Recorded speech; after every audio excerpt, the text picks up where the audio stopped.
Hi, and welcome to episode number 36 of the weekly Google Cloud Platform podcast. I am Francesc and Mark, and I'm here with my colleague, Mark Mandel. Hey, Mark, how are you doing? I'm good, thanks, Francesc. How are you doing? I'm very happy we're interviewing someone from our team, again. Again? Yeah. We're going to be interviewing Carter Morgan. Yeah, Carter Morgan about Kubernetes 1.3. Yeah, which is a really, really cool release. Yeah, there's a lot of really new things. Everything is better and faster and bigger, and he's going to be telling us all about it. Yep.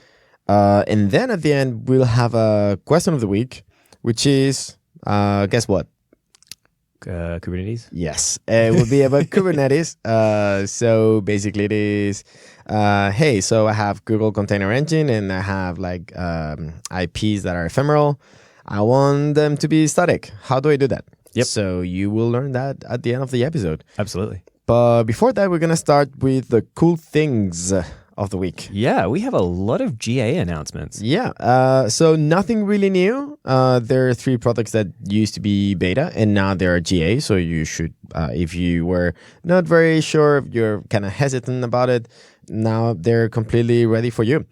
So the first one is Bigtable. And we discussed this with our episode with Paul Newson. And also then we had the episode with Ian. Yep. Talking about Bigtable, what it is. And basically it is an incredibly fast and efficient non-relational database. I could put it like that. That works. Yeah. So it is... For big data. For big data. Yeah, there you go. So it's basically if you have a huge amount of data and you need to make sure that, it's you have really, really fast access, Bigtable is for you. Absolutely. The second one is Cloud CDN. Yeah, so if you want to have edge caching for assets that are coming out of Compute Engine VMs. You said caching instead of caching. Thank you. Yeah, you actually said it with an American accent. Oh, that's really funny. I'm pretending on my American accent. Yeah. So if you want cloud caching for VMs that come out of Compute Engine, Cloud CDN is a great way to do it. It's basically a checkbox solution so that when you put an HTTPS load balancer in front of your VMs, you can enable cloud caching and use HTTP headers to indicate whether items should be cached or not, and you can actually kick them out the cache, and it's really, really powerful. Yeah, and my favorite thing is that it's incredibly easy to set up. Basically, if you have an HTTPS load balancer, then you get there, you click on checkbox, and boom, and you're done. Yep. Yeah, so that's really cool. And the last one, I'm going to let you explain it because I'm not a network engineer by far. I am also not a network engineer, yes. But Cloud Router is also gone general availability. Basically, that's for if you have both an on-prem and a Google Cloud Platform network and you want to route traffic between the two of them. Cloud Router is a way of allowing you to do that. It integrates with our Cloud VPN system and lets you route traffic between your on-prem and cloud infrastructure. Cool. And as always, we'll have a link from the show notes to every single one of those products in case you're interested about knowing more about it. Cool. I think it is time to go talk with our friend Carter. Yeah, that should be lots of fun. Let's do it.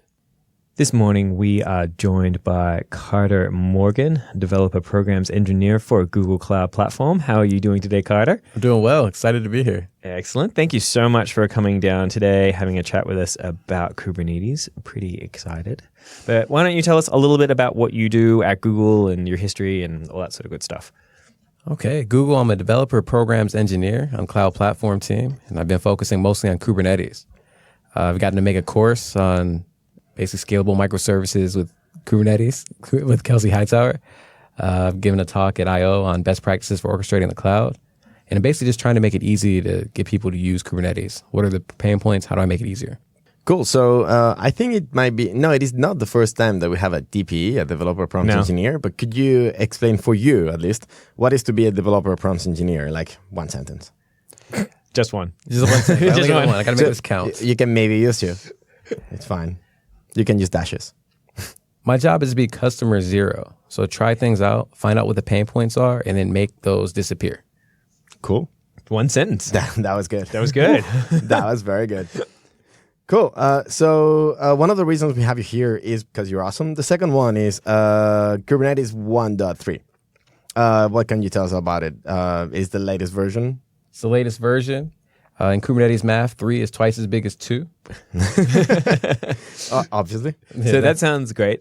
Before we get too far into that, in case people haven't gone to our previous episodes on Kubernetes, Yes. do you want to just give us like a very high level overview of what Kubernetes is? Like how does it work? What is it? What problem is it trying to solve? Kubernetes is a container automation framework based on 15 years of how Google ran containers internally. So it's all open source now, owned by the CNCF. And what that means is basically you can set a desired state. Kubernetes pick up on that for you and drive your current state towards it. So instead of having to say manually run to a command line and say, is my application running? Kubernetes will check that for you. And if it's not, it's smart enough to restart it. So this frees up developers to focus on what's really important, applications. I can go more in depth if you want me to. Well, I guess it's interesting. You say applications, but you don't say containers. Is there a reason why you do that? I think sometimes there could be confusion.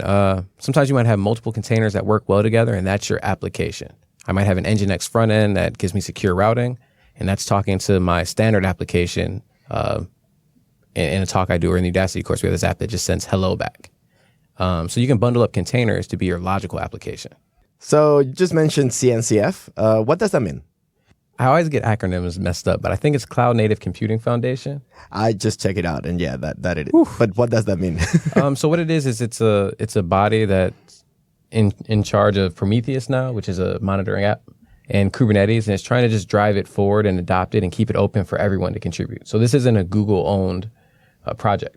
Kubernetes is owned by the CNCF, and that lets people like Microsoft work on it, Red Hat work on it, and that's what makes it so valuable to our community. Nice. Very cool. All right, so let's go back to Kubernetes 1.3. You were saying it's twice the power of Kubernetes 1.2. Why do you say that? Well, I said twice as big. Because now in Kubernetes 1.3, you can have up to 2,000 nodes, 2,000 machines running your application in 60,000 containers. And that's all still within the service of the SLO, which is basically 1 second latency on API calls. And so in 1.2, there was 1,000. So 1.3 is twice as big as 2. Nice. So if that keeps on growing, 1.4 will be 4,000? Yeah. 4,000. Yeah. Nice. Sure. I just interviewed someone and they said, well, we want to see 15,000 nodes. And I'm like, you're not happy with 2,000? It could be a lot of cores, especially considering we can run 32 core instances. Yeah. So on top of being just bigger, I'm assuming it's also better. What are the new things? What are you excited about from Kubernetes 1.3? Well, I get excited about little features. So even like little command line tools or flags are easier. So now there's kubectl set. So I can just go in and say, hey, I want to change my image and just change that one command line, which for running demos or just ease of use, that's nice. But there's really big features that are exciting, like cluster federation, initialization containers, more security features. So I think it makes sense to think about Kubernetes. It says it's planet scale. You can run it anywhere and you never outgrow it. And now 1.3, we're actually really meeting those claims. With cluster federation, you can say, I want a cluster that's on-prem and I want a cluster that's on GCP. And that's fine. It's perfectly okay. Or if I want something that's highly available, well, I want a cluster that's in an Asian region and I want one that's in the US. So now all of that's possible. So the run anywhere thing, totally can make that happen now. So let's talk a little bit more about cluster federation and how that works. Like, is this just like some overarching sort of, abstraction that sits on top of Kubernetes that makes it look the same across like the planet if I'm going across zones? Or what does that really look like? Okay. So basically you have to set up a control plane. So you set up a federated service. And what this does is it sets up a service for you in all the regions that you want. It makes sure that they're healthy, and then it can route traffic to them. It gives them DNS entries and all that. You can also do things like, set the context and say, what region, what cluster do I want to operate on? And then you can manage it all from one place. So that's really nice. So it is kind of sitting on top of clusters before. So now you can control all your different clusters from one location. And that's okay. And if traffic's coming into that federated cluster, I assume it's intelligently routed to like least latency, things like that. I'm not 100% sure on that one. I don't want to give a promise. But yeah, so you have the option of hitting the federated endpoint and round robin traffic throughout. Okay. Or you can actually go to region-specific endpoints if your application wanted you to do that. That is probably the biggest feature, I would think, though, is of this release. Because now as your service grows, you can take it something from on-prem and say, oh, I want to try this out on AWS, see how that works. And you could do that. Or if that doesn't work and you want to switch over to GCP, and I'm not saying AWS wouldn't work or anything like that, but then you can switch it over to GCP and you don't have to take everything offline right away. You can have a gradual rollout, still be highly available, still make sure everything works before onboarding. That's one of the things I really like about Kubernetes is kind of the customer wins. You can run it anywhere. So you just run around basically looking for the best Kubernetes experience you can find in the place that you need it. And Federation really seems to sort of fall into that as well, because that just gives you so much flexibility. Yeah, it's really, really open. If you look at other features, the Rocket container runtime now, 1.3, that just came out. Mm-hmm. And so you're no longer forced to use Docker. If another container runtime, right now, Rocket's only one we support, Rocket and Docker. If another container runtime has features that you need or want to rely on, you can do that now. So take Rocket. It allows you to run basically images that are more secure with a stripped down OS. So you can have like a VM-based operating system running your containers. You can also run on host. So so you can have host privileged containers running. And so if you need that kind of flexibility and functionality, now you have the option with Rocket. That's really, really cool. Now, I've also heard of this thing called init containers. This confuses me. So can you explain it? Yeah. So basically how initialization containers work, when you have basically a pod in Kubernetes, that's the basic application. And a pod is, one or more containers that know how to play nicely together. Mm-hmm. They share an IP stack, they share volumes, they can talk to each other on local hosts. But when they start up, they start at the same exact time. Yep. There's no guarantee on pod 1 starts before pod 2. Sometimes you need things to happen in sequence before your regular application pods start. Say you wanted to pull data from GitHub. Mm-hmm. Well, you don't want to write that into your application. That doesn't make sense. It doesn't fit the application. You just expect the data to be there when your regular application containers start.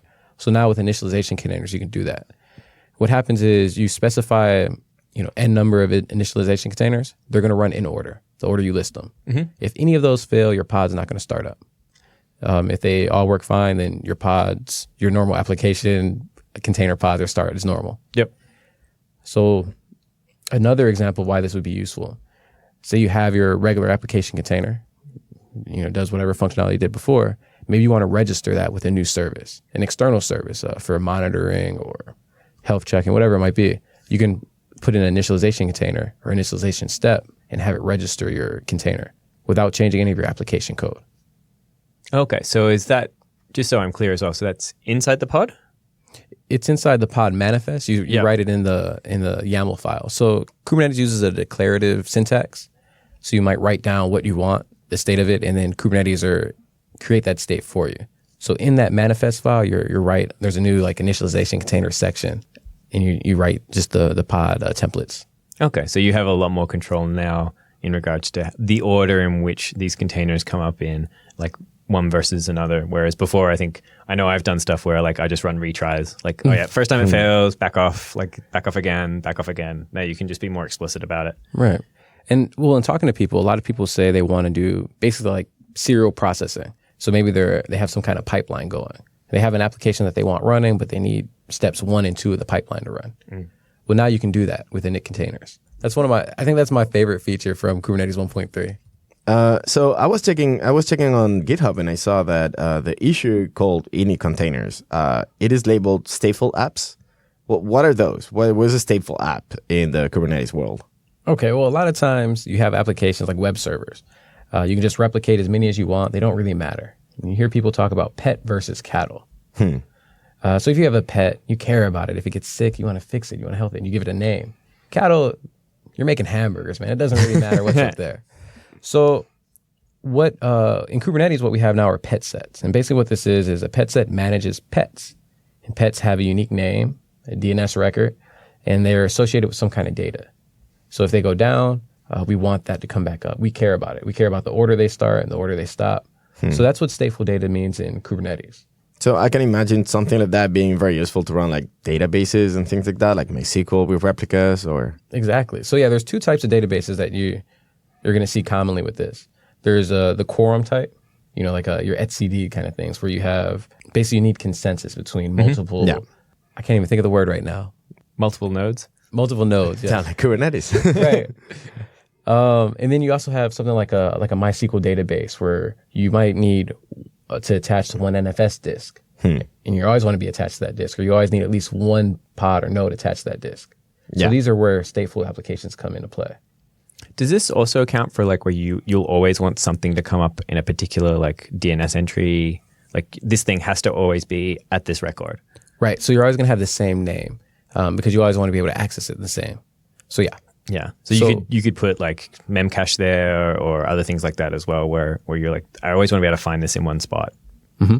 And so one of the complaints I've heard about pet sets, I've seen some really cool demos with it. I just saw a 1,000 node Cassandra demo. Cool. Very cool. But one of the complaints is people say, well, we could do almost all of this before with the API in 1.2. So we've added another object. Is it necessary? So it seems like it makes it a lot easier, but there's been a little contention on, is this the right way? Is this finished yet? Well, pet sets are still fairly new. So I guess there's some, like they're alpha, you know, like if you play with them, like things may, not necessarily things may break, but things may change as we go along. So there's probably some wiggle room there to find the best case scenarios for that sort of things. Right. I'm just excited because like in 1.2, I was writing a flashcard app. And whenever I had a pod that would die or restart, I had to go manually detach the disk. So that's fixed now. It'll automatically, they have detached controllers that automatically unattach your disk and let it reattach when the pod starts up again. So that's aside from pet set. So just stateful applications in Kubernetes 1.3 are better. Yep. And I guess that also ties back to like init containers you're talking about, like with stateful apps, having things come up in the right order really is important. Yeah, so there's a lot of support around that. And pet sets is a nice feature. And I'm sure we're going to see a lot more in the coming months of people using it and testing it out, seeing what the limits are. Cool. So we've covered a little bit about all the things that you can do, like more nodes, and that you can also have init containers and stateful apps, and you can run Rocket instead of Docker and all of those things. Those are amazing. There's one more thing that I saw that Kelsey Hightower had written. It's Kubernetes the hard way. Could you tell us a little bit about that? Yeah. One, Kelsey's great. Like, great. He's so good. We agree. Yeah. Well, he's just really good at getting in the community and listening to what their needs are. And with Kubernetes, what we're seeing is a lot of people think it's really hard to get started with Kubernetes. Maybe the documentation isn't quite there around the steps to start up a cluster, or maybe there's a lot of, there are a lot of steps to starting a cluster. So what Kubernetes the hard way is Kelsey just wanted to go and document and say, okay, here's the steps for a basic sane default configuration for starting up a cluster. That's it. That's all it is. So now you can go and learn everything that's involved. I guess sort of the pain point before was, GKE is easy, right? You push a button, you get a cluster. There are kube up scripts to firing up a cluster, but I guess that's kind of magic-y, quote unquote. Right. It abstracts away the details. So you don't know what's going on in your system. So how do you adopt a new framework if you don't know even how it starts up or how it stops or what are the pieces that interoperate? Yeah. So I guess looking through Kelsey's stuff, he actually like takes you through step by step and shows you everything that you need to do. It's not everything. There's still a little bit more. But this is a great starting point. So now you see the community, there's a SIG on it now, a special interest group. Joe Veda and a bunch of other really, really smart people are working on, okay, how do we minimize the amount of steps without locking people in and keeping Kubernetes as open as it is? That's fantastic, actually. I didn't realize that SIG existed or it just got created. So yeah, it just got started up within the last month, I think. No, that's great. That has been a common sort of complaint point around Kubernetes. Like, how do I set up clusters? Why is this so hard? How does this stuff work? And so it's really nice to see the reaction from the Kubernetes community and the authors and the people who work on it, like going, okay, yeah, that's a problem. Let's fix it. Right. It's fun because, Kubernetes is mostly or largely community driven. When you look at the number of commits from external people outside of Google, outside of the big companies, it's exciting. And when you see the amount of interest on Slack, in the SIGs, on the Git issues, it's one of the reasons why I'm really excited about Kubernetes. Cool. So this makes me think about not that long ago, actually it might have been almost a year already, one of our coworkers, Ray Tsang, created what was the name? It was like a mini cluster. Yeah, Kubernetes. I think he called it a mini cluster. A mini cluster, which I don't know if you've seen it. It's like 5 Raspberry Pis, one on top of each other. So do you think that the pain he had to go through to make Kubernetes run on that little Raspberry Pi cluster could be less now, or how how hard or how easy it is to get a Kubernetes cluster started outside of GKE? Well, there's a joke going around, like for all the people with their Pi demos, that they're all still running like Kubernetes 1.1 because it's too hard to update. Okay. But no, the steps are now getting documented. One of the things, Kubernetes the Hard Way by Kelsey Hightower, that documents the steps. As this SIG develops and pushes, they're trying to have a short timetable on it. As they develop closer and more, it's going to get easier. Nice. So I think just having documentation, though, is the first step. And that's an area where we can definitely improve documentation around Kubernetes in general. So something I've seen in many demos that get people quite impressed is when you update from one image to something else. Like migrations on Kubernetes are very, very nice. Is there anything new on that? Oh yeah, there's a new command. I think it's kubectl rollout status now, so you can actually see what's going on. If you've looked at any of my old demos, I used to run some kind of script and I would manually do this. Well, now it's just built right into the tool, so you can see step by step what's going on. How's your cluster scaling up? How's it scaling down? So that's a really nice feature. Oh, that's cool. So if I'm like changing from one image to another inside Kubernetes, I can actually see very easily what's changing. Yeah, I've done the same thing. I've done like watch commands that change every 2 seconds and done like get pods just to see which ones are up or not. That's super, super handy. Yeah, there's a lot of, again, little features and little commands throughout. There's a new secret. So basically secrets are sensitive data that you don't want to store in your pod or in your image. Well, now there's a new one for generating TLS certs. So if you want to test something locally, you can just use the kubectl command to create some test certs. And again, it's that ease of use that's going to make Kubernetes the platform to adopt. I'm going to take the opportunity to ask a Kubernetes question since we have you here. Okay. And I'm sure this has been covered a bit, but it comes up a lot. So when do I use secrets and when do I use config maps? Okay. Config maps are for string data.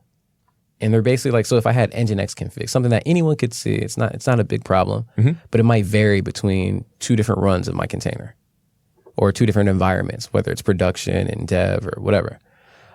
Secrets are your password, your search, your keys, the things that you don't want to hand out. So you're always going to want to use secrets for information that you want to keep. Okay, so if I've got my database records, like where's my database, what's its username, what's its password, that's a secret. I want to put that in there. Definitely the password. Yeah. I'd probably use the username, stuff like that too, or an environment variable, but definitely the password. You're going to want a secret for that. Absolutely. And then, so yeah, something like an nginx config or something like an Apache config, like whatever, who cares? Now, another thing that's really cool is config maps. You can notify pods downstream when configs change. So if I change my nginx config, I can notify a pod downstream. I don't think you can do that with secrets. I don't believe you can. Right. How does that notification happen? Is that like files change or environment variables just change or? Environment variables and etcd is my understanding. And there's a downstream API for that. Okay, cool. But yeah, so what else is secrets can also, and configs can all be passed through environment variables. Configs can also be passed command line, I'm sure. And so you have a lot of flexibility when using them. So I try and tell people to use them as much as possible, you know? Yeah, I was chatting with someone about keeping their WordPress config and whether they should put that in a secret or a config map. And I think we ended up deciding to put it in a secret because it not only contains just basic information about WordPress, but also like username and passwords for the database, things like that. And it's actually the wp-config.php file, the whole thing. But that was really cool. Actually, I hadn't thought of doing stuff like that to really just configure just generally like a WordPress install or something like that. Yeah. Now, what I want to learn next is I learn how to use Kubernetes in production more so someone actually has to take the secret and give it to the API server. So do you use something like Vault for that? Where do you store that secret initially? That's what I want to know. Yeah, there's a few different interesting tools that could help you do that. I know I used to do a bunch of stuff with Ansible and it had inbuilt encryption, so you could do Ansible Vault like you're talking about. Yeah, it's a good question. Excellent. All right, well, we're starting to sort of head towards the end of our time here. Is there anything else you want to mention or touch on or just plug in general? Maybe if you're going to be somewhere, do something. Have you got anything there? Nope. I've got an article coming out on the Kubernetes blog in the next few days and on the open source blog where we interview Joseph Jacks from Kismatic in Brenda. Nice. He's someone that's really active in the community. So it's cool to see him say why he chose to bet his business on Kubernetes, where he wants Kubernetes to go in the next few months. He's the guy that said 15,000 nodes. makes me think he's a crazy person. And what he thinks is wrong with Kubernetes, what could be better. So it's a fun interview, so check it out. Great. Well, we're not going to say goodbye or thank you because we're going to continue interviewing you for next episode. Yes. Next week, we're going to have a chat about what came in 1.3 specifically for GKE. So stay tuned until next week. Thanks again to Carter Morgan to spend this first episode with us, telling us all about Kubernetes 1.3. We're looking forward to having him back next week for more about it, specifically about Google Container Engine. But before we finish with the episode, we had this question of the week, which is, okay, so with Kubernetes, it's really easy to expose a service. And when you expose a service, basically you're creating a load balancer and you get an IP. Now you expose that and people start using that IP. And then you change something, you want to migrate to the new version and you need to recreate that load balancer. How do you make it so you will keep the same IP? Because that IP is ephemeral, right? Like, I don't want to change the IP and make every single one of my customers, which is like 2. I don't have a startup yet. But how do I keep them from having to follow with my IPs changing? I want that IP to be ephemeral. Yeah, we don't want that DNS to be changing DNS addresses and waiting for propagation. Not a very good idea. That's no fun. So it's actually really straightforward. We were looking at a blog post that one of our teammates, Terry Ryan, wrote about this, and it's really quite cool. So you're able to say, you've created that load balancer, you've got an IP address.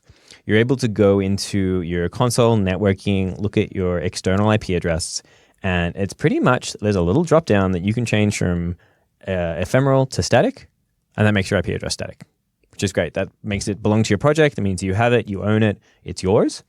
What's cool from that point is, okay, but what happens if I delete my load balancer? I want to make sure I keep that static IP address for this load balancer, for this Kubernetes service. So there's a setting inside the YAML that you can set. It's a load balancer IP. It's pretty much exactly what you would expect it to be. And you can put in the IP address that you want it to have. And if you own that IP address, it will give it to you. From there, you can just, kubectl apply the service, and that gives you the IP address. From that point forward, if you want to just delete the service and then recreate it, or maybe give it to another service, you can do that. It's pretty straightforward. Nice. Sounds like the obvious solution, just working, which is always nice. Which is really nice. Very intuitive. Okay. Well, thank you for joining me once again, Francesc, for a wonderful episode. You up to anything particularly interesting in the next few weeks, or are you just kind of doing some online content and doing some other cool stuff? I'm doing some online content, working on some new videos that I've been thinking about for a while. And now that I'm not traveling, I will be working on that. So looking forward to releasing new videos and blog posts sometime soon. What about you? So when this comes out, I will be in Israel. After that, I'm taking a short vacation off to Australia, but then I'll be at PAX Dev later in the month. So nice. If you're going to be there, please do say hello. I'd love to say hi. San Francisco to Israel. Yeah, Australia's on the way. Yeah, sure. Let's go with that. Let's go with that. It's fine. Cool. Well, have safe trips and talk to you all next week. See you next week.